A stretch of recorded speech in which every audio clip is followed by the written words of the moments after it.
How to select a healthy betta? Betta fry tend to be very, very thin and small for the first 5-6 months. The age of most of the betta fish found in pet stores are around 6 months or older. By this point, the store should have the males and females separated.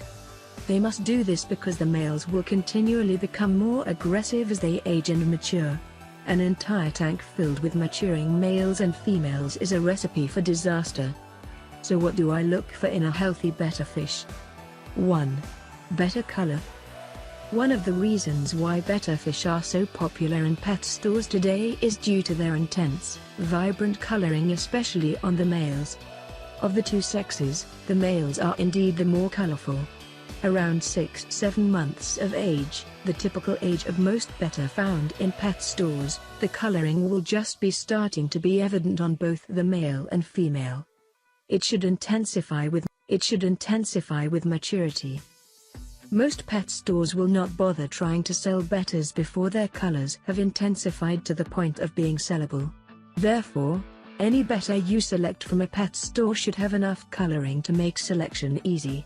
The colors need to be vibrant and distinct. While many pet stores will not purposely sell defective fish, it is not uncommon to find a betta with pale coloration. Such bettas should be avoided at all costs. They may be suffering from some sort of fungal infection or may simply have inferior genes. 2.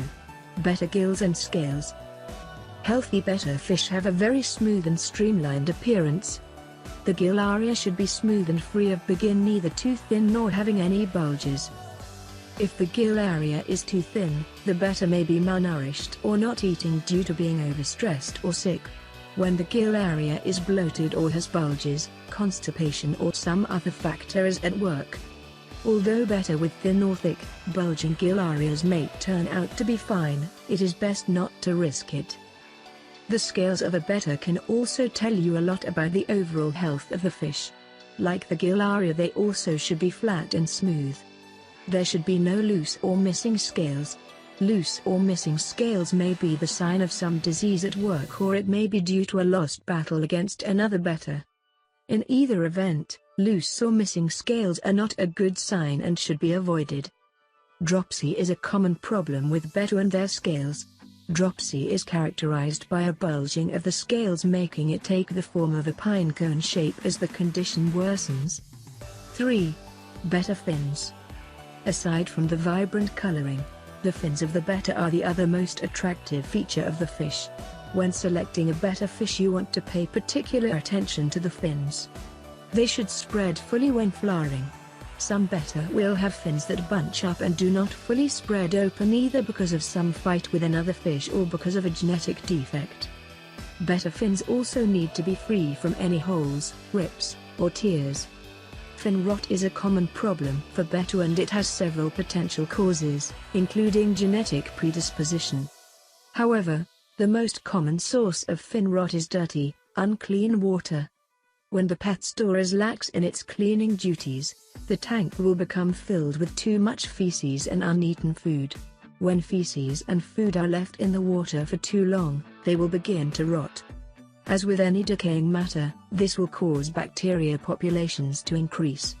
The increased numbers of bacteria attach to the fin and tail of the betta and cause rotting. Fin rot causes little pieces of the fins to break off. In time, the fin will look incomplete and entire strands will be missing. It is not uncommon to see this condition in tanks with too many bettas or in poorly maintained tanks.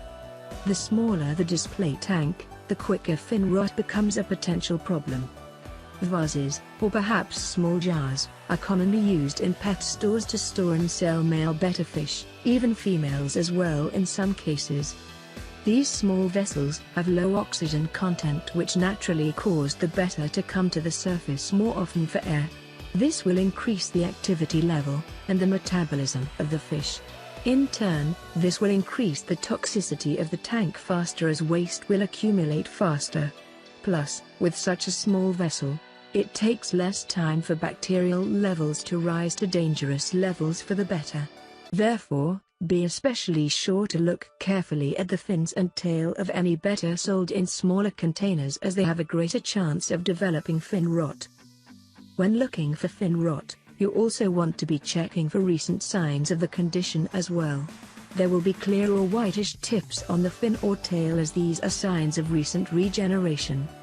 Avoid any betta with tears or potential signs of fin rot if you can. 4. Betta eyes. Betta fish have a bulging eye on each side of their head and they are unable to blink, so be very concerned if you happen to catch one winking at you. The iris should be pitch black, but the remainder of the eye can be a wide range of colors. You want to be sure that the eyes are not cloudy or hazy and that they are proportional and not protruding too much from the body. 5. Betta beard. Although both the male and the female technically have the infamous betta beard, it is really only noticeable on the males. On females, the beard is transparent but can be seen if you know where to look. The betta beard is found directly beneath the gill plate cover and is actually a membrane. When the gills of the betta are closed, the membrane will protrude and be visible. This is when it will look like a beard. The beard is also prominently displayed during flowering. The beard does not necessarily match the rest of the betta in color, at least not exactly. The betta fish should be willing to display its beard when reacting to external stimuli, so lightly tapping on the side of the aquarium or glass should be enough to get the betta to flare and show you his goods.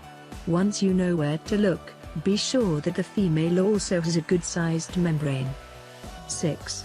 Betta behavior. With betta fish, you don't want a lazy fish. The betta you select should be active and responsive to external stimuli. In the wild, the bettas live and die by being alert for potential predators. Any possible threats will cause the betta to hide and wait for the danger to pass. The betta you choose should become more alert and agitated by your presence. If possible, the betta should seek a hiding spot and wait for you to leave. If the activity of the betta does not noticeably increase by your presence, it is probably best to find another